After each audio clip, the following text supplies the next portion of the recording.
kasih banyak kerana sudi bersama dengan kita dalam sesi bersama Tuan Haji Azli bin Yusof. Baiklah, hari ini kita nak perkenalkan calon Shah Alam P108. Tuan Haji Azli, boleh tak ceritakan sedikit latar belakang Tuan Haji Azli? Ya. Assalamualaikum warahmatullahi wabarakatuh. Salam sejahtera. Very good evening to everyone. Terima kasih saudara moderator Tengku. Seterusnya pada semua yang hadir lah. I can see mostly young audience. The rest are not so young, but I believe they are also young at heart. Okay. Saya Azli Yusof. Saya berasal dari Sungai Besar, Selangor. So I'm Selangorian. Dan mula berhijrah ke Shah Alam ini pada tahun 1985. That was when I started entering college di Intex lah. Sekarang Intex lah, dulu College of Preparatory Studies dekat Section 17. Masa tu memang banyak tempat yang masih lagi estate lah. Palm Estate termasuklah ni tempat Bukit Jelutong ni ya. Jadi then after studying dekat US di University of Missouri Rolla dalam bidang kejuruteraan, I balik kerja pun I balik ke Shah Alam juga. So it seems that Shah Alam is very close to me, and since then I never move out lah. Terus stay dekat Shah Alam. So Shah Alam is di hati lah, macam UiTM lah konon-konon ni kan. So that's my background. Then I bekerjalah dalam bidang sektor korporat swasta dalam pengurusan projek covering banyaklah international lah, mostly di Asia Tenggara dan juga Middle East macam tu. So dalam bidang politik saya pernah menjadi setiausaha politik kepada yang berhormat pada ketika itu Haji Khalid Abdul Samad, mantan Menteri Wilayah Persekutuan. Then I also serve as majlis penasihat kepada Dewan Bandaraya Kuala Lumpur dan juga ahli majlis Bandaraya Shah Alam. So currently saya adalah ketua amanah Shah Alam dan juga timbalan pengerusi amanah Negeri Selangor. So that's about politik lah. Dan others adalah involvement dengan aktiviti sosial sikit-sikit. Pernah jadi nazir di Masjid Tun Uda, kemudian Masjid Seksyen 16 tu, kemudian menjadi imam lah di surau saya di Seksyen 7, dan a few other NGOs lah yang I terlibat. Dan with my friend we founded Muslim Care. Now Muslim Care is I would say very well known international and borderless humanitarian organisation. So that's about it lah. Kebanyakan ni memang saya di Shah Alam ni dan banyak berkhidmat, menyantuni rakyat dan membantu masyarakat Shah Alam membangunkan Shah Alam ini bersama-sama dengan Pusat Khidmat Masyarakat di bawah kelolaan Tuan Haji Khalid Samad lah, semasa beliau menjadi ahli parlimen selama 3 penggal, ataupun 3 penggal is 15 years lah, 15 tahun. Okay. Tajuk IT kita hari ni ialah Azli Peduli. Jadi boleh tak Tuan Azli berkongsi apa yang dimaksudkan dengan Azli Peduli, Tuan Haji? Okay. Actually the full tagline is Ask Azli, Azli Peduli. Azli ataupun tanyalah Azli Peduli. Tapi kalau tanya tu macam tanya kan, tapi kalau you say it in English, Ask Azli Peduli, ni maksudnya ada 2 meaning lah. Ask ni can be you tanya, can be you minta lah kan, you ask for something. So that's why you said Ask Azli Peduli. So tanya pada Azli, minta lah pada Azli Peduli. So Azli Peduli maksudnya saya akan berusaha sedaya upaya mungkin untuk menyantuni rakyat warga Shah Alam ini, menerima pandangan, cadangan dan sebagainya, apa juga mungkin your concern, rungutan keaduan untuk kebaikan dan kemajuan di Shah Alam ini, saya akan usahakan dengan sebaik mungkin. Sekiranya dipilih sebagai ahli parlimen, I will do my best to find the solution, working with either local government or state government, or even have to bawa angkat ke peringkat parlimen, kerajaan persekutuan, supaya penyelesaian itu dapat kita cari untuk manfaat warga Shah Alam. That's why is Azli peduli. Menarik, akan bawakan suara warga Shah Alam. Warga Shah Alam, ya. Baik, apakah visi Tuan Haji Azli dalam 5 tahun sekiranya insya-Allah menang pilihan raya ni? Okay, insya-Allah. Insya-Allah. Sebelum yang 5 tahun tu saya bagi visi yang lebih broader sikit. Ya. Sebab saya dah duduk di Shah Alam ni agak lama. Lamalah. Yang sejak 1985, dan I see the development in Shah Alam. Sebelum sini tak ada, dan dia bermula di kawasan-kawasan seperti dulu yang ada hanya di sebelah this side of the Federal Highway, the northern part of Shah Alam ni, hanya ada dulu ada komplek PKNS je. Then the rest of the areas are section 15 sampailah ke section 22 Jadi semua orang nak pergi ke komplek PKNS lah pergi. Lepas tu tak ada dah hutan nanti. Ada hutan saja. Bukan hutan, sorry. Estate. Ini tahun bila? 85. Oh, saya belum ada lagi. Belum ada lagi. So very young lah. very young. Okay. So saya nampak pembangunan dan sebagainya, dan memang bagus, memang cantik. Jadi apa yang saya sebenarnya impikan, this is my dream, is to see a well balanced development and a well balanced society for Shah Alam, because dia adalah merupakan ibu negeri, the pride of the Selangor ni, ibu negeri Selangor. So saya mengimpikan melihat sebagai sebuah satu well balanced, dia well planned, well developed, tapi it should be well balanced and well balanced society and well balanced development.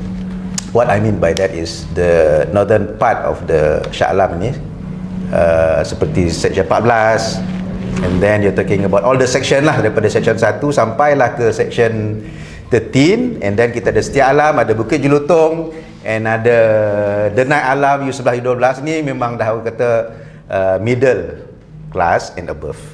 Then the southern part of the Shah Alam, or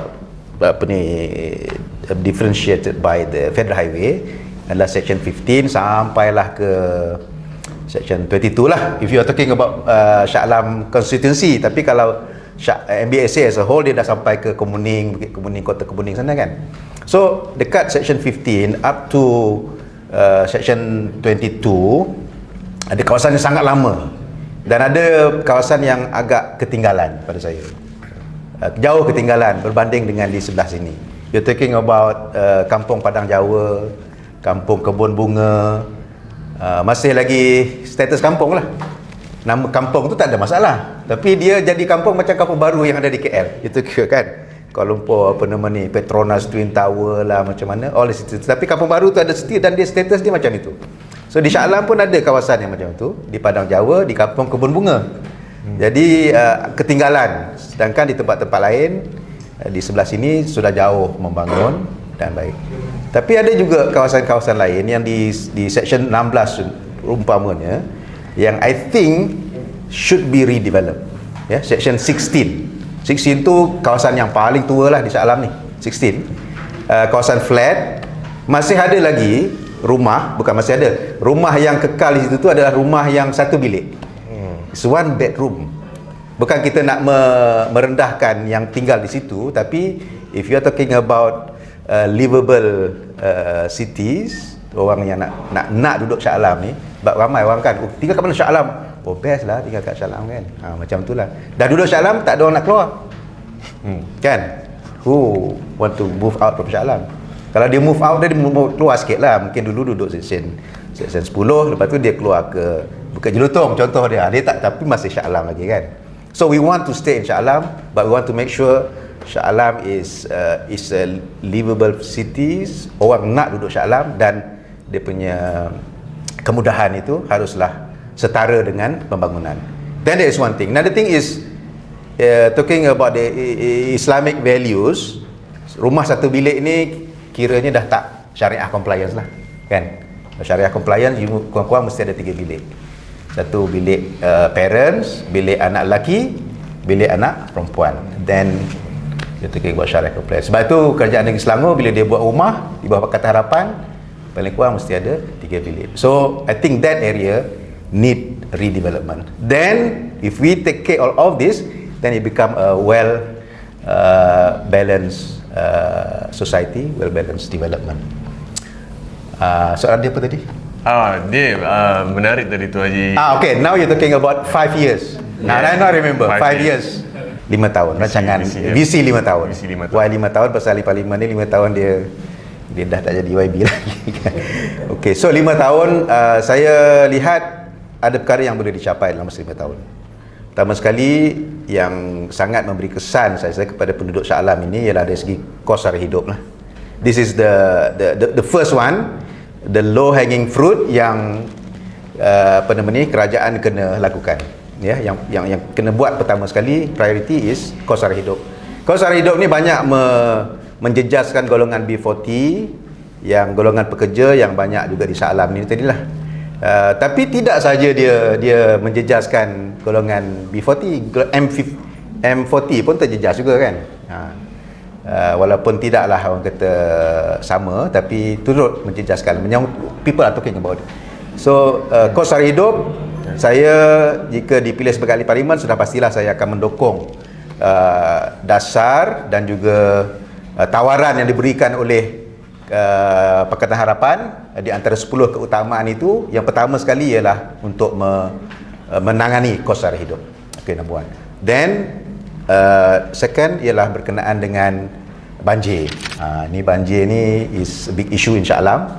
So mesti ada jalan penyelesaian, kerana banjir ini dia yang boleh berlaku bila-bila masa dan boleh berulang because of the climate change. Kita tak tahulah, dulu kita boleh predict banjir ni bulan 12 ke dan sebagainya kan. Sekarang ni dah tak tahu dah, it can happen anytime. So banjir perkara yang mesti ditangani. Dulu kita berjaya lakukan di section TTDI kan, dulu pernah banjir pada I think it was 93, 95 dulu ada banjir, tapi kita dah berjaya atasi alhamdulillah. Tapi sekarang ni dah beralih ke stadium, beralih ke kawasan-kawasan di Kampung Kebun Bunga section. In fact section baru ni yang tahun lepas 19, 17 Padang Jawa semua banjir belah-belah sana kan. So mesti ada jalan penyelesaian untuk tangani banjir ini dengan tebatan, dengan pendalaman sungai dan sebagainya ya. Jadi ini agenda yang mesti diselesaikan dalam masa sangat segeralah. In fact kalau tak sampai 5 tahun pun lagi baik. Okey, kemudian I think that one tak hit you sangatlah, the first two ni. Tapi I cerita juga because this is Shah Alam kan. You all cannot be selfish lah, Bukit Jelutong kan. But this one, the third one, I think it will affect you. The moment you move drive out of Bukit Jelutong, you akan stuck dekat dekat persimpangan TTDI, traffic light yang sangat termasyur di dunia, traffic light 199. Okay. Haji Azli cakap tadi orang pindah masuk tak pindah keluar, jadi jam pula. Traffic jam ya. So ini pun saya rasa perlu, bukan saya rasa, memang wajib kita atasi sebab memang banyak ambil masa kita kan, you trap, and then sepatutnya kita di Shah Alam ini hidup tenteram, selesa, tapi because of the traffic jam semua orang jadi ada penyakit darah tinggi. Kan? So that one must be resolved, yeah. Then well balanced development tadi ada sebut. So I think then ada a few local issues lah. I think kalau Bukit Jelutong ini saya rasa more towards I would say delivery system lah. You're talking about maintenance of roads, collection of rubbish. Tapi itu walaupun dia benda yang agak petty, should be resolved by the local authority, tapi biasanya residents ni dia akan cari wakil rakyat juga. So I will do my best to work with the local authority to to ensure that all your grievances be address, ditangani dan diambil diambil kira insya-Allah dan diselesaikan. Kemudian adalah ada local issues macam kekurangan sekolah. Dia sebenarnya sekolah tu tak kurang, tapi ada dah, tapaknya ada, tapi bila development itu tidak seimbang dengan pembinaan kemudahan tu yang jadi masyarakat contoh di U12, U10, those areas lah kan, di sepanjang persiaran Matahari itu terpaksa hantar anak ke Meru, even ke Bukit Jelutong ni pun kan, dia orang pada sana hantar ke sini, hantar ke Subang, Kampung Bukit Subang dan sebagainya. Jadi ialah the school is supposed to cater for the Bukit Jelutong residents, tapi terpaksa house masyarakat daripada sana juga. Jadi itu yang saya akan cuba dan usahakan.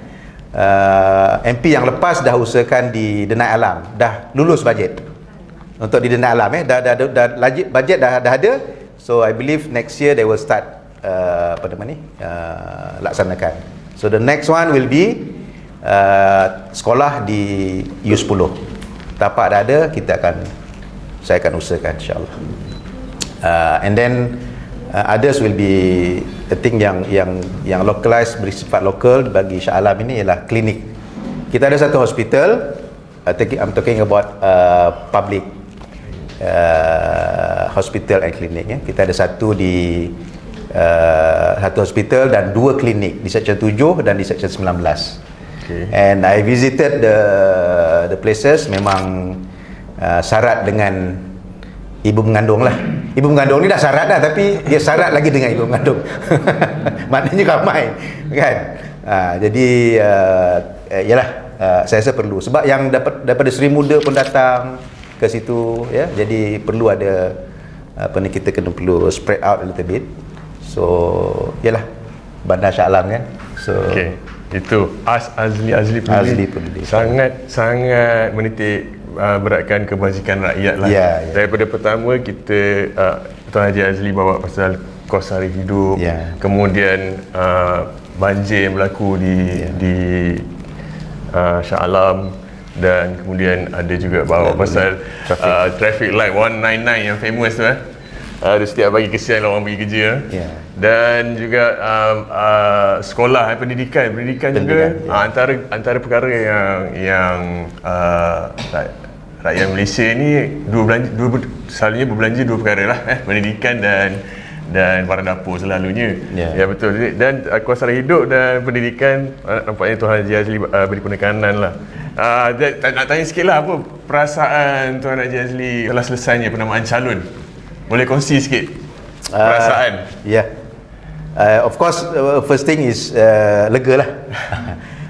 Dan syukur pada Allah kerana semuanya selesai dengan cepat lah. Dia berbanding dengan pilihan raya dulu ni macam-macam, ada bantahan lah, ada orang tak suka. The spirit of the penamaan calon dulu, nomination day ni, is to disqualify the candidate. Dulu punya spirit, you carilah apa alasan supaya you menang mudah, menang percuma. Itu dululah. Sekarang the spirit is different. The spirit is to qualify the candidate. So SPR pun dia mudahkan cara. Kemudian the RO the returning officer, pegawai SPR pun dia dah semak awal-awal lagi. You punya form, kemudian check insolvency apa semua. Dan bila sampai itu dia cuma buat just went through one more time dan semua selesai lah, alhamdulillah. Dan kita pun tak ada feeling untuk nak biarlah orang lain gagal, tak ada macam tu kan. Semua biar kita bertanding secara adil dan biar rakyat yang menilai siapa yang dia nak pilih, parti mana yang dia rasa mampu untuk pimpin negara ni dan pulihkan ekonomi. Okey, sekarang ni saya nak tanya satu soalan. Apa yang Tuan Haji Azli bisikan untuk anak muda? Apa yang Tuan Haji Azli bawakan untuk anak muda? Anak muda, anak muda ni kita tahu dia kadang-kadang dia tak berapa nak terjun terus kepada bidang pekerjaan, dia nak lebih free kan, macam nak buat bisnes ke dan sebagainya, ataupun lebih free lah dari segi bidang pekerjaan. Saya rasa anak muda macam mana pun dia belajar tinggi-tinggi ataupun dia telah melalui proses pembelajaran ini, keluar still have to work, ya. You still have to work. Maknanya tak bolehlah selama-lamanya bergantung, bergayut dengan mak bapak, still have to work. So, tapi apa yang boleh kita offer ialah, pertama sekali saya rasa saya akan usahakan supaya ada pusat e-business untuk anak muda. Sebab anak muda ni dia suka all this zaman internet ni, dia suka e-business, e-entrepreneur kan. So macam-macam. So e-business maksudnya ialah kita usahakan satu tempat supaya tempat ini menyediakan ruang untuk anak muda ni berniaga secara online lah maksudnya. Tapi ruang itu dia boleh jumpa, dia boleh complete ekosistem dekat situ. Anak muda ni ada kemudahan internet, ada ruang untuk dia berbincang, bermesyuarat, tapi dia melakukan, ada ruang pejabat yang dia boleh stay for maybe 1 hour 2 hours. Tapi taklah maksudnya di rumah saja, maksudnya tempat yang dia boleh mix around with their peer ataupun co-business partners. Jadi tempat berbincang, meeting room. Dan ini dia tapi free. Yang bagusnya tu dia free. Kita nak supaya dia free. Dia boleh dilakukan, ya. Kita galakkan. Sebab the future is all about internet, digital world apa semua kan. So I think this will be good for Shah Alam. Yang keduanya, saya tengok anak muda juga dia banyak because dia nak free time. Dia banyak buat kerja-kerja yang gig economy. Kita buat e-hailing, and then deliveries, food apa semua ni kan, Fanda, Grab dan sebagainya. Saya tanya juga anak muda kenapa pilih benda ni, sebab dia kata dia nak free time. Saya said, cukup tak? Dia kata cukup, because we have target. Kita ada sasaran untuk satu hari. Katakanlah sasaran satu hari dia kata, saya target setiap hari RM120 sehari. Nah, RM120 sehari, kalau you time by 30, at least dia boleh dapat, dia ambil cuti sehari 2, dia boleh dapat RM3,000 sebulan kan. So RM3,000 sebulan cukuplah bagi dia, anak muda, pada dia. So dia kata, I target sehari ialah RM120 sehari. Kalau I buat delivery ke dan sebagainya, e-hailing ni, kalau I dah cukup sasaran RM120, katalah 4 jam, lepas tu I dah boleh berhenti lah. Dia kata, I relax lah, tunggu besok pula. So dia nak free time. So I tanya dengan dia. So ataupun kalau dia nak lebih, dia kata I nak lebih, I sambung lagi sampai 8 jam contoh kan. Jadi tapi masalah dia, anak muda saya tanya yang bawa apa tu rider motor kan, dia ada insurans tak? Tak ada. 1, 2, 3 pun tak ada, semua tak ada insurans. So what happen if you met with accident, berlaku kemalangan dan sebagainya, tak ada perlindungan. So pada saya mesti ada satu dasar yang dilakukan oleh kerajaan untuk nak beri jaminan keselamatan kepada anak-anak muda ni.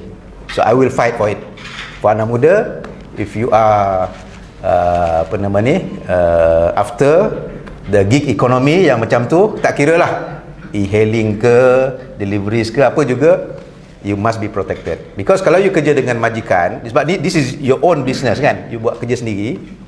Kalau you kerja majikan, memang dah ada akta yang mewajibkan majikan berikan insurans atau mencarum di Perkeso dan sebagainya. Tapi e-hailing, all this yang gig economy ni tak ada.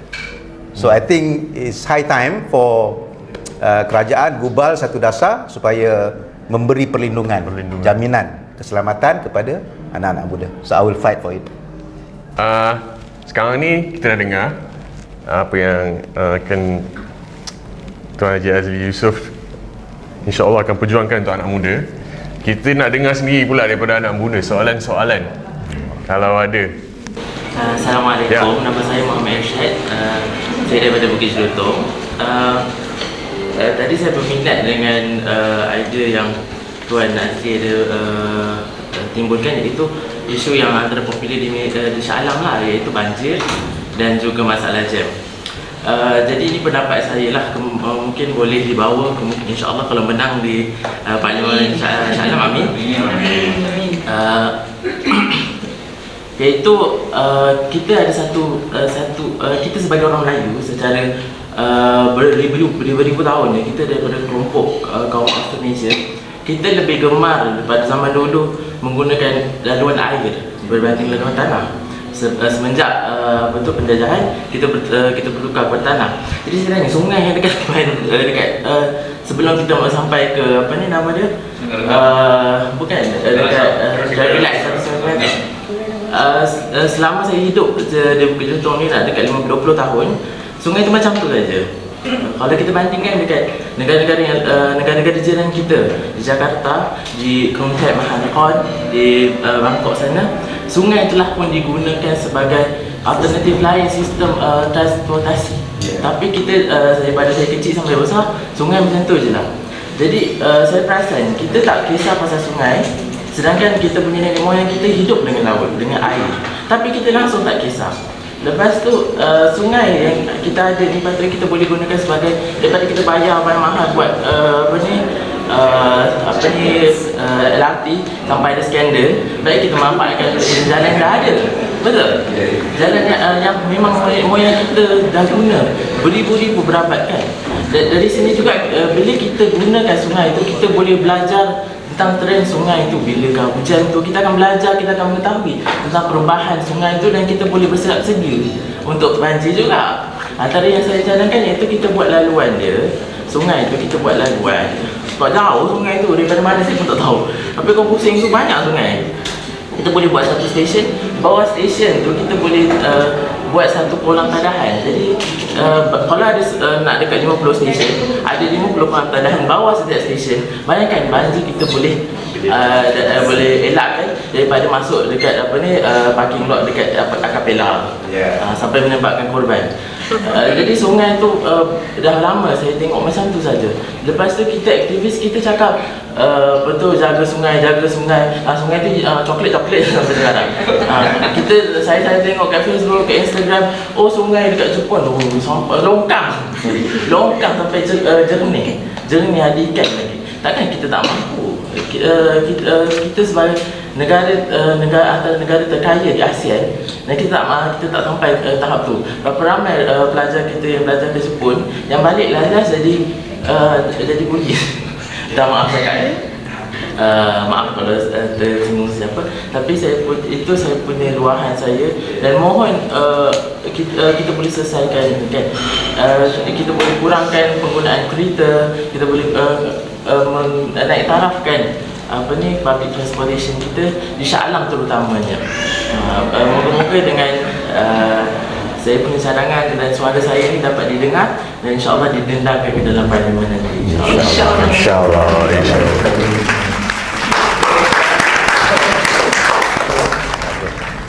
Menarik ya soalan tadi Tuan Haji Azli.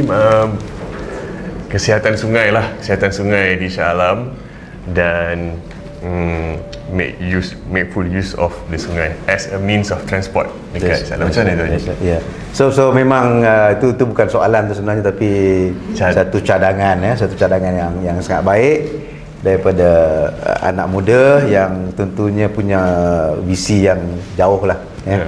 So maybe kalaupun rasanya benda ni tak boleh dilaksanakan 5 tahun, tapi I think for the next maybe 10 20 yang penting mula dulu, betul. So memang it's a dream for everyone lah, kita nak tengok sungai kita kan, sebab rasa ramai daripada kita pun sekarang ni dah expose kepada negara luar dan sebagainya. Kalaupun tidak physically kita melawat negara tu, tapi with the borderless information ni, kita boleh tengok apa yang berlaku di negara luar, macam mana dia orang buat pelihara alam sekitar dan natural resource. Banyak yang boleh dilakukan. So ini memang satu perkara yang cadangan yang sangat baik dan boleh dimulakan. Sebenarnya kerajaan negeri Selangor dah mulakan inisiatif ini, iaitu dengan memulakan dengan pembersihan sungai ya. Kita ada di Sungai Kelang yang besar tu. Saya pun ada pergi juga baru ni di Sungai Kelang, di sebelah apa nama ni, kampung Bukit Kuda. Dulu kalau kita tengok dekat situ memang penuh dengan sampah, ya. So sekarang ni dah sangat berkurangan, dah dimulakan. Sekarang ni apa yang dilakukan oleh kerajaan khususnya di Selangor ni ialah dengan kita nak tengok sungai itu tak ada sampah dulu. Lepas tu yang keduanya ialah sungai itu dia tak berkeladak. At least the warna sungai itu is warna sungai lah, bukan warna teh tarik. Kan? Then the next one, sungai ini boleh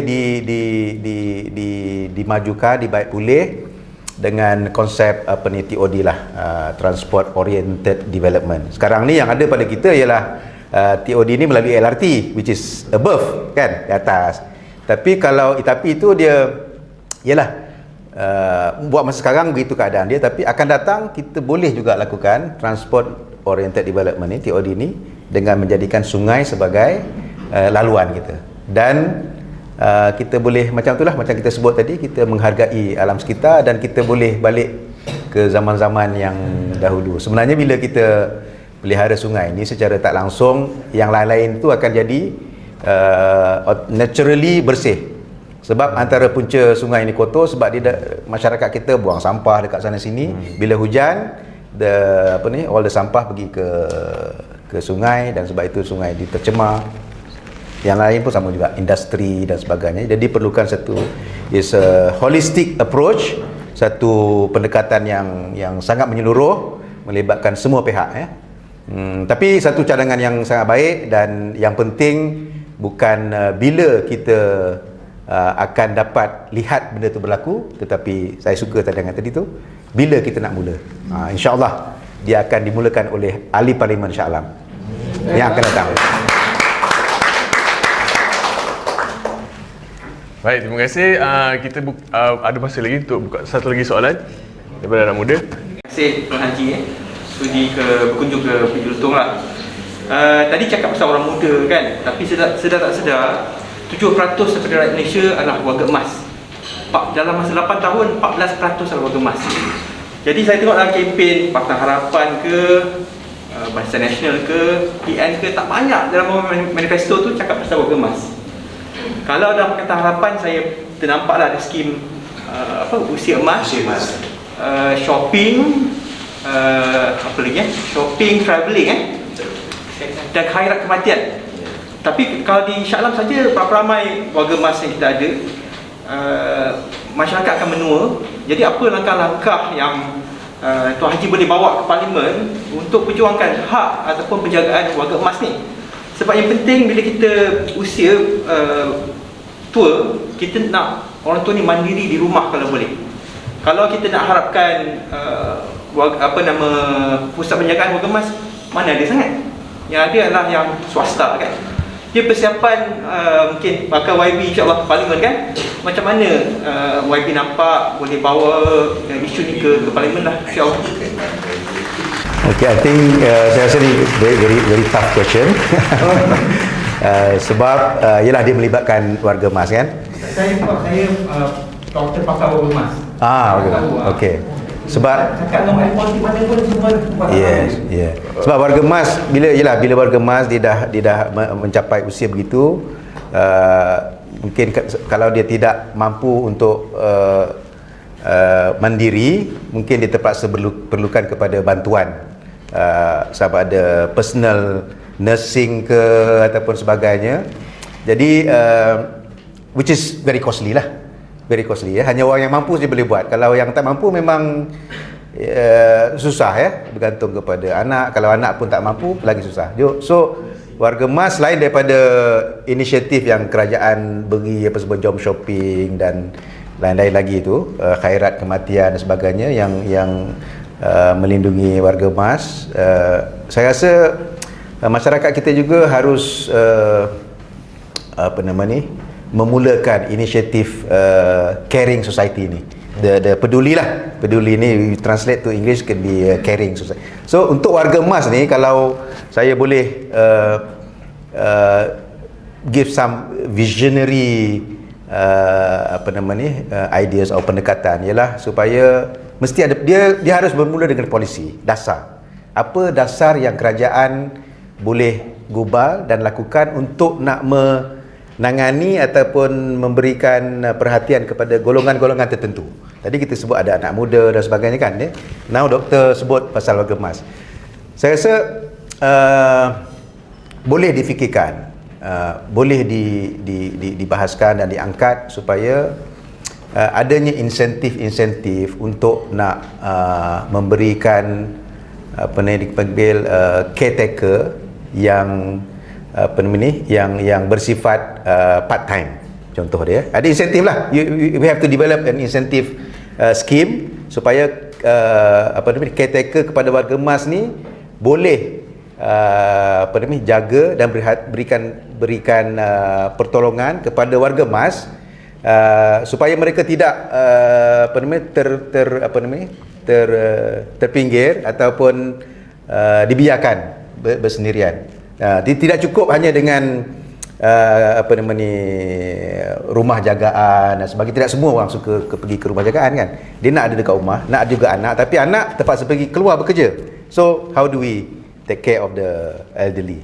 So ada insentif yang sebab ada juga di kalangan kita ni yang mungkin sudah bersara tetapi ataupun yang tidak bersara tetapi ingin lakukan kerja-kerja yang secara part time. Bila ada insentif untuk nak memberikan bantuan kepada warga emas ini yang berpadanan, pada saya itu boleh dilakukan ya. Saya tidak ingat di mana, tapi saya pernah saya terbaca perkara ini ada dilakukan di negara-negara yang maju. Ada apa nama ni, cara begitu dia buat untuk nak cater for the elderly ni ya, tapi dia harus bermula dengan dasar lah. Kerajaan mesti ada dasar untuk nak dengan insentif supaya benda ni boleh dilakukan, insya-Allah. Itu pandangan saya, doktor. Saya tak pasti sama ada menepati kehendak doktor, tapi saya rasa itu mungkin boleh dilakukan.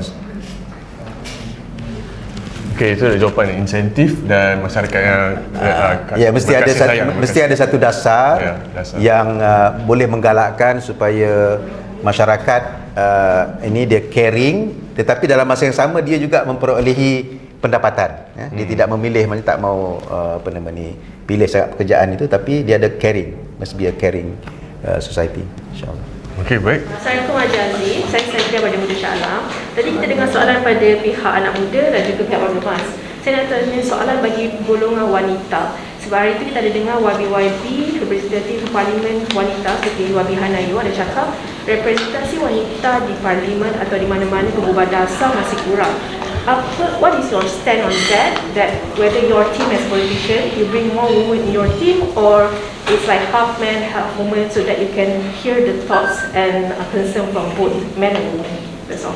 Okey, untuk perwakilan dari wanita di sebagai penggubah dasar ini, kita di Pakatan Harapan sebenarnya memang sedaya upaya cuba untuk usahakan supaya at least 30% of women be elected as the representative for rakyat lah. Itu yang kita usahakan lah. Sedaya upayanya kita akan cuba usahakan begitu. Dan dia tidak semestinya di peringkat di peringkat parlimen saja, tapi mungkin boleh berlaku di peringkat state representative and then the councillors apa semua kan, supaya suara ni boleh didengari lah. Tapi for di peringkat permulaan ini kita nak usahakan ke arah itu, at least ada seramai about 30% representative lah dapat mewakili suara wanita ya sebagai penggubal dasar. Benda ni boleh dilakukan dan kita pun dah mulakan dulu di Pakatan Harapan masa kita menjadi kerajaan. Datin Sri Wan Azizah dilantik sebagai Timbalan Perdana Menteri, which is the first in the country, and it only happened during Pakatan Harapan. So if this can be done, maknanya memang boleh dilakukan boleh kita usahakan, insya-Allah. Okey, satu lagi soalan. Yang depan lah. Assalamualaikum warahmatullahi wabarakatuh. Sekali lagi saya juga ingin mengucapkan terima kasih kepada Tuan Azli kerana sudi berkunjung ke Bukit Jelutong ini. Dan soalan saya akan berkisar tentang isu alam sekitar. Tadi kita dah ada isu warga emas, warga muda dan wanita. Sekarang kita bawa kepada isu green, alam sekitar. Kalau kita melihat tadi Haji Aziz ada kata kita tak boleh nak control the environmental effect. This is related to the banjir lah, banjir situation kan. So one of it, I believe sincerely, is because of the greenhouse gas effect and the greenhouse effect.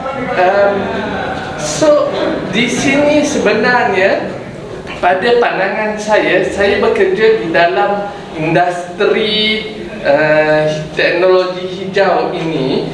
Apakah polisi ataupun pandangan dari pihak Parti Harapan sendiri? Adakah anda berminat untuk membawa Malaysia menjadi seperti negara-negara lain yang mana kita tengok semua rumah, semua bangunan dah ada solar panel? Sebabnya dia ada insentif dari kerajaan. Tapi kat Malaysia ni susah sikit sebab tak ada insentif, dan dia tu adalah a bit pricey. Okay. Environment, greenhouse effect and all these things. Memang kerajaan mesti, because kita tak boleh selama-lamanya hidup dengan bergantung kepada all these fossil resources. Memang kita kena move away from that. Satunya sebab sumber fosil ni makin lama pun makin kurang. Nombor duanya, dia akan menyebabkan global warming issue, climate change and all these things. So memang kita kena move away from that, sama ada kita guna renewable energy ataupun yang lebih environmental friendly lah. Dasar, dia akan kembali kepada dasar apa yang kerajaan mesti lakukan untuk encourage people using power, kereta, electric cars, and then solar panels, all these things lah. Electric car, I think sudah ada dasar ke arah itu untuk mengurangkan cukai. Itu very easy to deal with it. Cuma harga kereta tu mahal. Orang tak mampu beli bukan sebab cukai tinggi, sebab kereta tu memang mahal. So but eventually I believe as more competition within the automobile industry, then people will the car will become more affordable, dan dengan cukai yang rendah ataupun free, rakyat akan gunakan. So that is one thing. The other thing is the solar panel. Itu ialah dia bukan saja datang daripada kenderaan, tapi datang daripada all semua kita lah kan. Mesin basuh lah, fridge dan everything else. Then it will go to kita punya power service provider. The main power service provider is TNB, and TNB enjoy billions of profit. Why not,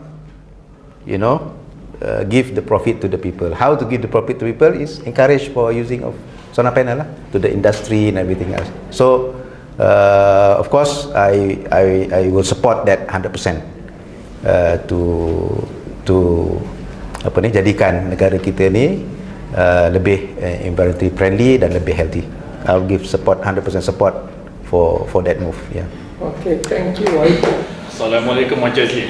Salam. Just to make my questions very short one lah, tapi I just explain a little bit. So we all know that kita tahu sebenarnya Pakatan Harapan tumbang bukan kerana kerajaan pintu belakang, tetapi kerana pemimpin Pakatan Harapan itu sendiri. So andai kata PRU yang akan datang, kita tahu yang Pakatan Harapan tak akan menang, PN tak akan menang, PN tak akan menang, short story, tak ada majority. So andai kata sekiranya Pakatan Harapan akan bekerjasama dengan Barisan Nasional untuk tubuhkan kerajaan, so what is your stand on that? Good question. Very good. will you resign from all these Pakatan Harapan and stand on your own, or will you proceed? That is my question. Thank you. Soalan ni saya rasa paling panas sikit, paling panas sekali. Lepas ni mungkin boleh meletup lah. Ya, ramai yang berpandangan tidak akan ada satu parti nanti selepas pilihan raya ni berakhir, tidak akan ada satu parti yang diramalkan lah, kita pun tak tahu, tapi diramalkan tidak akan ada satu parti yang akan menang simple majority untuk membentuk kerajaan. Mungkin insyaAllah PH akan menang yang paling banyak dan boleh call in other party to join and form the government.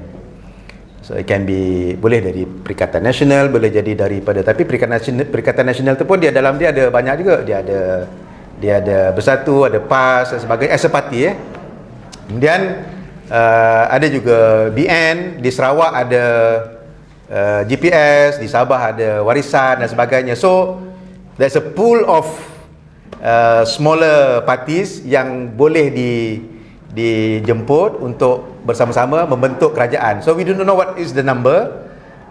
Yang pentingnya adalah untuk bentuk kerajaan yang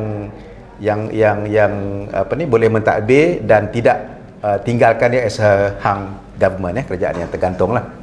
So the question is, will Pakatan